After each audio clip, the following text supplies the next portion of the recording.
Halo Sobat Memo, berjumpa kembali kita di kabar harian Memo X. Happy weekend, jaga kesehatan selalu dan hati-hati di jalan ketika berlibur ya. Bahas liburan, nggak jauh-jauh, biasanya ke dalam negeri saja atau ke luar negeri. Bisa juga liburan sambil ibadah. Nah, bulan Oktober kemarin, pemerintah baru melegalkan bahwa warga Indonesia bisa melakukan umroh mandiri. Jadi gimana ceritanya? Yuk kita bahas.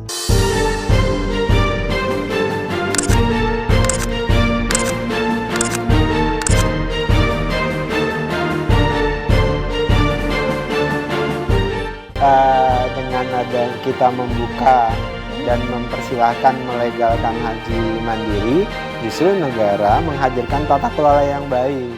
Pemerintah Indonesia bersama DPR RI resmi melegalkan umroh mandiri melalui Undang-Undang Nomor 14 Tahun 2025, yaitu perubahan ketiga atas Undang-Undang Nomor 8 Tahun 2019 kemarin tentang penyelenggaraan ibadah haji dan umroh. Dengan aturan baru ini, masyarakat bisa berangkat umroh tanpa harus melalui Biro Travel atau PPIU yang merupakan singkatan dari penyelenggara perjalanan ibadah umroh. Dalam pasal 86 ditegaskan bahwa perjalanan ibadah umroh dapat dilakukan melalui berbagai cara.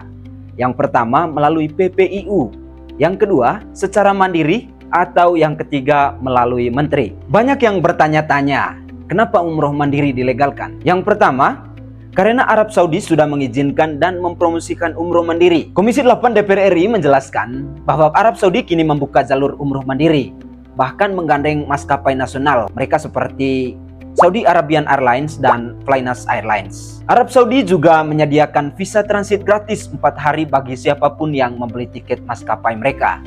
Karena itu, Indonesia harus adaptif mengikuti perubahan regulasi internasional. Yang kedua, menyesuaikan regulasi saat ini di Saudi.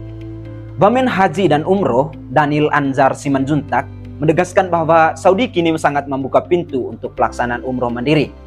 Maka Indonesia wajib memiliki aturan yang kompatibel. Untuk melindungi jamaah, pemerintah melihat bahwa meski sebelumnya dilegalkan, praktik umroh mandiri tetap terjadi karena pintu sudah dibuka oleh Saudi.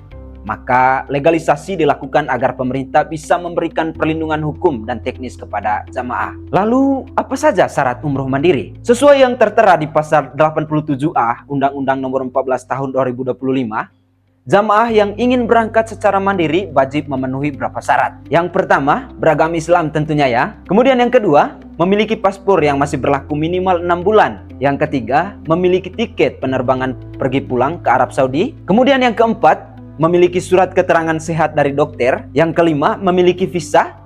Dan yang terakhir, memiliki bukti pembelian paket layanan dari penyedia layanan resmi melalui sistem informasi kementerian. Nah, tapi Sobat Memo, sejak umroh mandiri ini dilegalkan, ada kekhawatiran dari pelaku usaha travel pastinya. Seperti potensi kerusakan pada ekonomi umat. Travel lokal merasa terancam karena marketplace besar seperti Traveloka, Agoda, Tiket.com hingga platform internasional seperti Nusuk dan Maisan kini bisa langsung menjual paket umroh kepada masyarakat. Dengan modal besar dan strategi bakar uang, platform-platform tersebut dinilai mampu menggeser posisi PPU kecil menengah dan mengancam keberlangsungan hotel syariah, catering halal, pemandu ibadah, UMKM pendukung, hingga jutaan tenaga kerja yang menggantungkan hidup pada ekosistem umroh. Kemudian yang kedua, berkaitan dengan risiko yang mungkin dialami jamaah. Tanpa pendampingan dari travel resmi, jamaah dianggap lebih rentan mengalami berbagai kendala, seperti salah menjalankan manasik, ketidaksiapan spiritual, kesulitan bahasa, overstay, menjadi korban penipuan, gagal berangkat, kehilangan bagasi, atau mengalami keterlambatan visa. Ampuri mengingatkan bahwa riwayat penipuan umroh masih banyak terjadi.